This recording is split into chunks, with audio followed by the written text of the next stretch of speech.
नमस्कार, सी न्यूज भारत में आपका एक बार फिर से स्वागत है। झारखंड बुलेटिन में पहली खबर चतरा से है, जहां कक्षा 10वीं के छात्रों व उनके अभिभावकों को किया गया सम्मानित। अगली खबर खूंटी से है, जहां देर रात अवैध रूप से बालू का परिवहन कर रहे 5 वाहनों के विरुद्ध की गई कार्रवाई। साथ ही अगली खबर पाकुड़ से है, जहां पॉलिटेक्निक द्वारा जिला प्रशासन के सहयोग से मतदाता जागरूकता बाइक रैली का हुआ आयोजन। और भी तमाम खबरों पर आइए करते हैं विस्तार से चर्चा।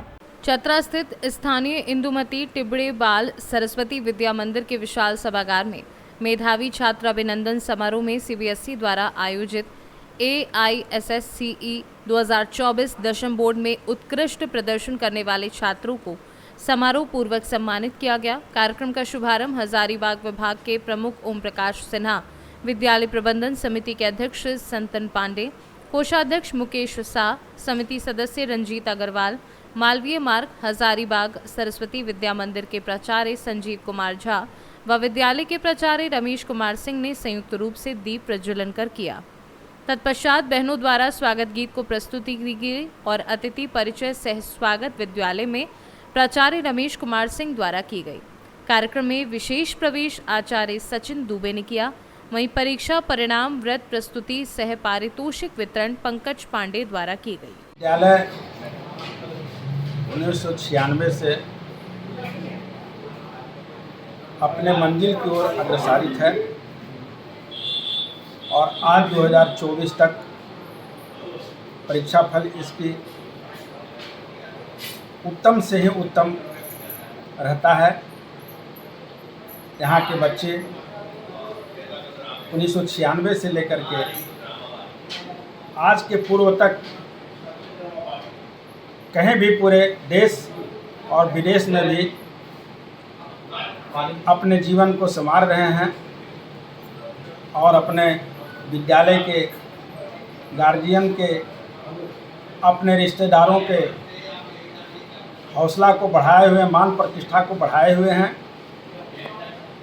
चाहे प्रशासनिक हो, देश सेवा हो, सभी जगहों पर यहाँ इंदुमती विद्या मंदिर के छात्र और छात्राएं हैं जो अपने इस तिरंगा झंडा को फहराए हुए हैं और देश सेवा में लगे हुए हैं। इनका जो रहा धर्मो रक्षित, जो धर्म की रक्षा करता है, धर्म उसकी रक्षा करती है और ये धर्म रक्षा में लगे हुए हैं और इनकी रक्षा धर्म कर रही है। इनका भविष्य उज्ज्वल की कामना मैं अध्यक्ष संतन पांडे इस विद्यालय के करता हूँ। इस वर्ष जैक बोर्ड में 250 भैया बहनों ने परीक्षा दी थी, जिसमें 250 भैया बहन प्रथम श्रेणी से उत्तीर्ण। मैं बता दूं, इंदुमती टिबड़ेवाल विद्या मंदिर 94 से है और प्रत्येक वर्ष जो भैया बहन प्रथम श्रेणी से ही उत्तीर्ण होते हैं। कोई भी भैया बहन द्वितीय श्रेणी से उत्तीर्ण नहीं होते। जैक के भैया बहनों का भी हमने अभिभावक और भैया बहनों का सम्मान किया है जोरदार तरीके से। और सीबीएसई का रिजल्ट निकला है, जिसमें 46 भैया बहन सीबीएसई से अपीयर हुए थे और सर्वोत्कृष्ट प्रदर्शन में 92.40% अंक प्राप्त हुआ। बहन एक बहन है और सभी भैया बहन बढ़िया रिजल्ट किए और विद्यालय का परीक्षा परिणाम दिन प्रतिदिन बेहतर होते जा रहे हैं। और परीक्षा परिणाम ही नहीं, हमारे बच्चे आप देखेंगे हमारे यहाँ हैं तो भी, और यहाँ से जब बाहर जाते हैं तो उसमें संस्कार की भावना रहती है। बच्चों में जो भारतीय सभ्यता संस्कृति के अनुसार शिक्षा दी जाती है वो छोड़ते नहीं, इसलिए कि विद्या मंदिरों में उनको शिक्षा के साथ साथ संस्कार देने का कार्य होते रहता है। और हम कामना करते हैं कि अपना विद्या मंदिर निश्चित चतरा ही नहीं पूरे झारखंड में स्थान प्राप्त करे। विगत वर्षों से भैया बहनों का भी स्थान प्राप्त हुआ। इस वर्ष भी झारखंड बोर्ड में 5वां स्थान स्टेट टॉपर का रहा है। हम चाहते हैं कि दोनों बोर्ड में, सीबीएसई बोर्ड में और जैक बोर्ड में हमारे भैया बहन का भविष्य उज्जवल हो। इसमें अभिभावक की भूमिका है, विशेषकर प्रबंधकारिणी समिति की भूमिका है।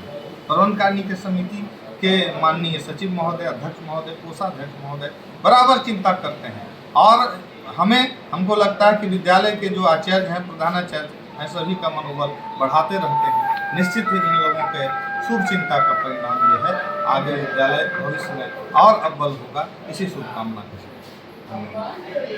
रमेश कुमार सिंह, प्रधानाचार्य, इंदुमती ट्यूबडेवाल, विद्या मंदिर दीवा, छपरा। चतरा से सीनू संवाददाता लकी की रिपोर्ट। खबर खूंटी से है, जहां उपायुक्त के निर्देश अनुसार विशेष छापेमारी अभियान चलाया जा रहा है। जिला अंतर्गत अवैध खनन पर जिला प्रशासन द्वारा सख्त कार्यवाही की जा रही है और इसी कड़ी में अनुमंडल पदाधिकारी एवं जिला खनन पदाधिकारी के नेतृत्व में जांच दल द्वारा कर्रा प्रखंड के पदमपुर छाता एवं विभिन्न स्थलों में अवैध रूप से बालू खनिज परिवहन करते हुए कुल 5 वाहनों पर कार्यवाही की गई है। बालू के अवैध खनन परिवहन पर रोक लगाने के लिए जिला अंतर्गत मुख्य मार्गों पर छापेमारी कर अवैध वाहनों को जब्त किया गया है।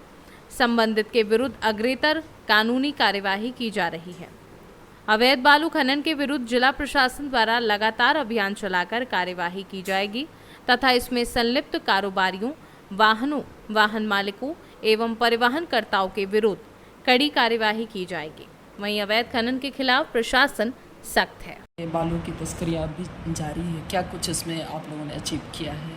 नहीं, इसमें अवैध बालू के खिलाफ प्रशासन बहुत सख्त है और कंटिन्यूसली इस पर रेड की जा रही है। कल के दिन जॉइंट रेड करते हुए डीएमओ और मेरे द्वारा और पुलिस प्रशासन के द्वारा हम तीनों ने मिलकर 5 गाड़ियों को जो अवैध बालू का खनन कर रही थी उन्हें जब्त किया गया था। मुख्य रूप से इन सभी को कर्रा क्षेत्र में पदमपुर एवं छाता क्षेत्र के पास इनको जब्त किया गया था। और भी कई इलाके हैं, जैसे आपका दसम फुल रिमिक्स वाला जो इलाका है, चूँकि वो बॉर्डर पड़ता है रांची का भी और खुट्टी का भी, तो उसका फ़ायदा भी लगता है कि तस्कर उठा के साइड से बालू की ढुलाई वो ट्रैक्टर से करते हैं। रिमिक्स की तरफ भी हम लोगों का ध्यान रहा है। विशेष रूप से हम लोगों ने वहाँ पे ग्राम सभा का आयोजन भी करवाया था, जिसमें ग्रामीण लोग उसमें, क्योंकि रिमिक्स फॉल केवल एक घाट नहीं है बल्कि एक प्रमुख टूरिस्ट स्थल भी है और वहाँ पे बालू तस्करी के कारण वहाँ के टूरिज़्म पे असर पड़ने की संभावना है। तो ग्रामीण लोगों से कभी कभी सूचना भी मिलती है।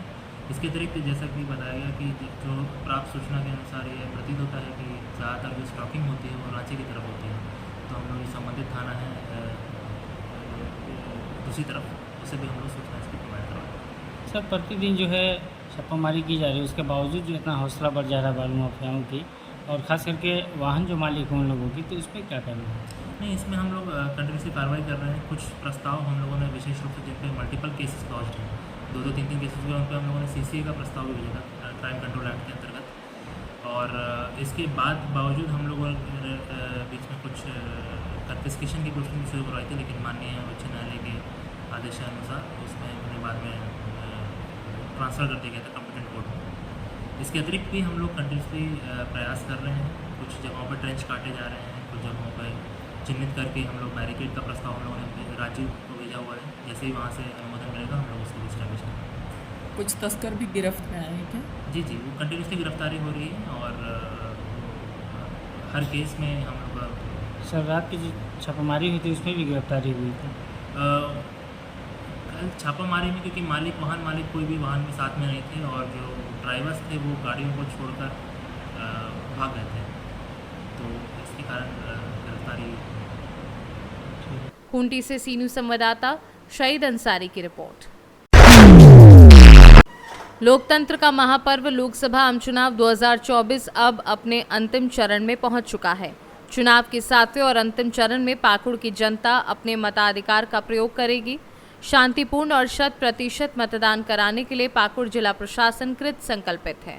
अपने सामाजिक दायित्व का वहन करते हुए सोमवार को पाकुड़ पॉलिटेक्निक द्वारा मतदाता जागरूकता बाइक रैली का आयोजन किया गया, जिसके अंतर्गत महेशपुर, पाकुड़िया और अमड़ापाड़ा की आम जनता को आगामी 1 जून को मतदान करने हेतु जागरूक और सजग किया गया। पाकुड़ उपायुक्त मृत्युंजय बरनवाल के आदेश अनुसार इस कार्यक्रम का आयोजन पाकुड़ पॉलिटेक्निक के द्वारा स्वीप कोषांग के अंतर्गत किया गया, जिसमें संस्थान के मुख्य प्रशासनिक पदाधिकारी निखिल चंद्र के साथ सभी कर्मचारियों ने हिस्सा लिया।